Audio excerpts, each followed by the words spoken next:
नमस्कार दोस्तों, education MI पे आपका स्वागत है और आपसे हम उम्मीद करते हैं कि फरवरी माह 2025 की प्रतियोगिता दर्पण आप जरूर पढ़ लिए। यदि आप इसे पढ़ लिए हैं तो इनका सार संग्रह आप जरूर पढ़ लिए होंगे। आज हमने इसी सार संग्रह से कुछ क्वेश्चन लिए हैं जिसका हमने एमसीक्यू तैयार किया है। आप इस एमसीक्यूज में जरूर भाग लीजिए और आप नए हैं तो हमारे चैनल को लाइक कीजिए, शेयर कीजिए, सब्सक्राइब कीजिए। तो शुरू करते हैं आज का पहला सवाल। पहला सवाल है, सांची के स्तूप को किस वर्ष यूनेस्को की विश्व धरोहर स्थल के रूप में शामिल किया गया था? ए 1987, बी 1989, सी 1991, डी 2000। तो दोस्तों इनका सही जवाब है ऑप्शन बी, वो है 1989 में सांची के स्तूप को यूनेस्को ने विश्व धरोहर स्थल के रूप में शामिल किया था। अगला सवाल, प्रसिद्ध शिव सागर मंदिर असम में किसने बनवाया? ए रानी वर्जा अंबिका, बी रानी अहिल्याबाई, सी रानी विक्रमादित्य, डी रानी जोधाबाई। इनका सही जवाब है ऑप्शन ए, वो है रानी वर्जा अंबिका। अगला सवाल, कोणार्क के सूर्य मंदिर को अन्य किस नाम से जाना जाता है? ये बताना है आपको। ए सूर्य देव मंदिर, बी काला पैगोडा, सी गोवर्धन मंदिर, डी चंद्र मंदिर।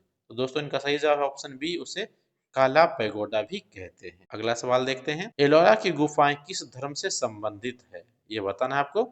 ए हिंदू, बी बुद्ध, सी जैन, डी ऊपर के सभी। इनका सही जवाब है ऑप्शन डी, यह तीनों धर्म से संबंधित है, हिंदू धर्म से, बौद्ध धर्म से और जैन धर्म से। अब अगला सवाल देखते हैं, मदुरई के मीनाक्षी मंदिर का निर्माण किस शासक ने कराया था? ए पांड्या के शासकों ने, बी चोल के शासकों ने, सी मुगल के शासकों ने, डी मराठा के शासकों ने। इनका सही जवाब है ऑप्शन ए, वो है पांड्या के शासकों ने करवाया। अगला सवाल देखते हैं, पंडरीकुपुरम मंदिर की भित्ति चित्रकला का स्थल कहाँ है? ए राजस्थान, बी केरल, सी तमिलनाडु, डी मध्य प्रदेश। इनका सही जवाब है ऑप्शन बी, वो है केरल। अगला सवाल देखते हैं, बराबर की शैलकृत गुफाएं किस राज्य में है? ए उत्तर प्रदेश, बी बिहार, सी झारखंड, डी उड़ीसा। इनका सही जवाब है ऑप्शन सी, वो है झारखंड में। अगला सवाल देखते हैं, मंदिर के मुख्य द्वार जिसे गोपुरम कहा जाता है वह किस शैली में प्रचलित है? ए नागर शैली, बी द्रविड़ शैली, सी मौर्य शैली, डी गुप्त शैली। इनका सही जवाब है ऑप्शन बी, वो है द्रविड़ शैली में। अगला सवाल देखते हैं, अमरावती स्तूप का निर्माण किस राजवंश ने कराया था? ए मौर्य, बी सातवाहन, सी चोल, डी गुप्त। इनका सही जवाब है ऑप्शन बी, वो है सातवाहनों ने करवाया। अगला सवाल देखते हैं, लिंगराज मंदिर किस शैली में निर्मित है? ए नागर शैली, बी द्रविड़ शैली, सी मिश्रित शैली, डी चोल शैली। इनका सही जवाब है ऑप्शन ए, वो है नागर शैली। अगला सवाल देखते हैं, इलाहाबाद की पहली संधि कब हुई? ए 1765, बी 1764, सी 1776, डी 1785। दोस्तों इनका सही जवाब है ऑप्शन ए, वो है 1765 में। अगला सवाल देखते हैं, इलाहाबाद की पहली संधि किसके बीच हुई थी? ये बताना है। लॉर्ड क्लाइव और Sirajuddaula, B lord Clive, Shah Alam और सिराजुद्दौला, सी अंग्रेज और मराठा, डी रानी विक्रमादित्य और मुगल साम्राज्य। इनका सही जवाब है ऑप्शन बी, वो है लॉर्ड क्लाइव, शाह आलम और सिराजुद्दौला के बीच हुई थी संधि। अगला सवाल, पुर्तगालियों ने भारत पर पहला किला कहाँ बनाया? ए गोवा, बी कोची, सी कांची, डी तिरुवनंतपुरम। इसका सही जवाब है ऑप्शन बी, वो है कोची में। अगला सवाल देखते हैं, भारत में ब्लू वाटर नीति किस पुर्तगाली गवर्नर ने पेश किया? ए अल्बर्ट कुर्क, बी फ्रांसिसो डी अल्मोड़ा, सी डिगो डिवास, डी जिवाओ। इनका सही जवाब है ऑप्शन बी, वो फ्रांसिस्को डी अल्मोड़ा। अगला सवाल, 1799 में लाहौर पर अधिकार किसने किया था? ये बताना है। ए बाबर, बी अकबर, सी रंजीत सिंह, डी शाहजहां।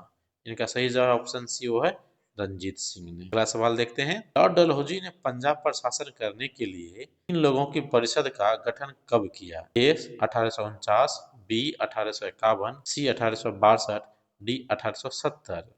इनका सही जवाब है ऑप्शन ए 1849। अगला सवाल देखते हैं, शिमला सम्मेलन 1945 में किस योजना के तहत वायसराय की कार्यकारिणी परिषद का भारतीयकरण किया गया? ए माउंटबेटन योजना, बी बेवेल योजना, सी लॉर्ड मिशन योजना, सी कैबिनेट मिशन योजना, डी माउंटबेटन योजना। ये तो एक ही हो गया। इनका सही जवाब होगा दोस्तों ऑप्शन बी, वो है बेबेल योजना। अगला सवाल देखते हैं, गांधी इरविन समझौते पर किसने हस्ताक्षर किए थे? ए गांधी और इरविन ने, बी नेहरू और इरविन ने, सी गांधी और वाडिया ने, डी गांधी और पटेल ने। इनका सही जवाब है ऑप्शन ए, वो है गांधी और इरविन। अगला सवाल देखते हैं, पाथेर दबी नामक पुस्तक किसने लिखी? ए बंकिम चंद्र चट्टोपाध्याय, बी शरद चंद्र चट्टोपाध्याय, सी रविन्द्रनाथ ठाकुर, डी मार्क्स। इनका सही जवाब है ऑप्शन बी, वो है शरद चंद्र चट्टोपाध्याय। अगला सवाल देखते हैं, भारत का पहला कानून आयोग कब स्थापित किया गया था? ए 1833, बी 1834, सी 1840, डी 1857। इनका सही जवाब है ऑप्शन बी 1834। अगला सवाल देखते हैं, मद्रास में भारत के पहले नगर निगम की गठन कब किया गया? ए 1670, बी 1687, सी 1700, डी 1800। इनका सही जवाब है ऑप्शन बी, वो है 1687 में। भारतीय संविधान सभा की पहली बैठक कब हुई थी? ए 9 दिसंबर 1946, बी 15 अगस्त 1947, सी 26 जनवरी 1950, डी 15 अगस्त 1947। इनका सही जवाब है ऑप्शन ए, वो है 9 दिसंबर 1946। अगला सवाल देखते हैं, जन गण मन को किस वर्ष भारत के राष्ट्रगान के रूप में स्वीकार किया गया? ए 1947, बी 1949, सी 1950, डी 1951। इनका सही जवाब है ऑप्शन सी, वो है 1950 में। अगला सवाल देखते हैं, संविधान सभा के प्रारूप समिति का गठन कब हुआ? ए 29 अगस्त 1947, बी 15 अगस्त 1947, सी 9 दिसंबर 1946, डी 26 जनवरी 1950। इनका सही जवाब है ऑप्शन ए 29 अगस्त 1947। अगला सवाल देखते हैं, आपातकाल के समय मूल अधिकारों का स्थगन का प्रावधान किस देश के संविधान से लिया गया है? ए संयुक्त राज्य अमेरिका, बी जर्मनी, सी ब्रिटेन, डी फ्रांस।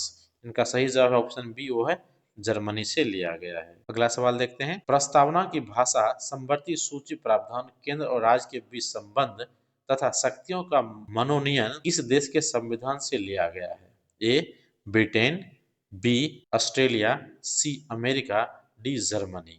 इनका सही जवाब है ऑप्शन बी, वह ऑस्ट्रेलिया से लिया गया है। अगला सवाल देखते हैं, भारतीय संविधान एक ऐसा संघ है जिसमें केंद्रीयकरण की सशक्त प्रवृत्ति है, यह कथन किसका है? A doctor Bhimrao Ambedkar, B sir Ivor Jennings, C Jawaharlal Nehru, D Mahatma Gandhi. इनका सही जवाब है ऑप्शन बी, वो है सर आइवर जेगिंस। अगला सवाल देखते हैं, संविधान न तो शुद्ध रूप से परिसंघीय है और न शुद्ध रूप से एकात्मक, क्योंकि यह दोनों का संयोजन है, यह कथन किसका है? A doctor Bhimrao Ambedkar, B sir Ivor Jennings, C Durgadas Basu, D Jawaharlal Nehru. इस कथन है सी ऑप्शन का, दुर्गादास बसु का। अगला सवाल देखते हैं, राजमन्नार समिति 1917 में और सहकारिता आयोग 1983 में भारतीय संविधान को किस रूप में बताया है? ए एकात्मक, बी परिसंघीय,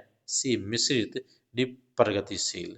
इनका सही जवाब है ऑप्शन बी, वह है परिसंघीय। अगला सवाल देखते हैं, संविधान के प्रस्तावना समिति के समक्ष प्रस्तावना का प्रस्ताव किसने रखा था? ए डॉक्टर भीमराव अंबेडकर, बी जवाहरलाल नेहरू, सी सरदार वल्लभ भाई पटेल, डी महात्मा गांधी। इनका सही जवाब है ऑप्शन बी, वो है जवाहरलाल नेहरू। अगला सवाल, महासागर की खाद्य श्रृंखला में प्राथमिक उत्पादन किसे माना जाता है? ए मछलियां, बी बैक्टीरिया, फाइटोप्लैंक्टन और शैवाल, सी शार्क, डी वाटर हाइना। का सही जवाब है ऑप्शन बी। अगला सवाल देखते हैं, यूएनई द्वारा विश्व भर में भवन निर्माण कार्यों के कार्बन पदचिह्न का आकलन करने के लिए किसका विकास किया गया है? A green building standards, B common carbon matrix, C sustainable building index, D carbon trading system.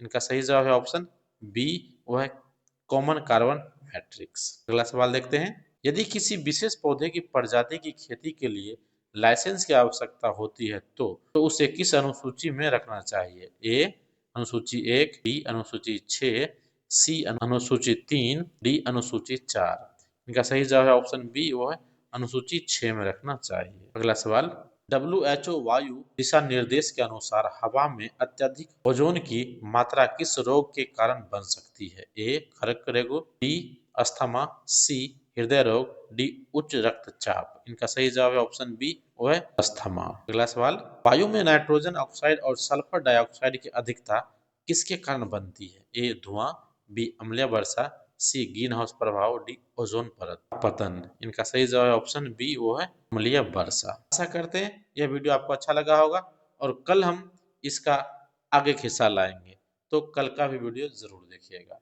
नमस्कार।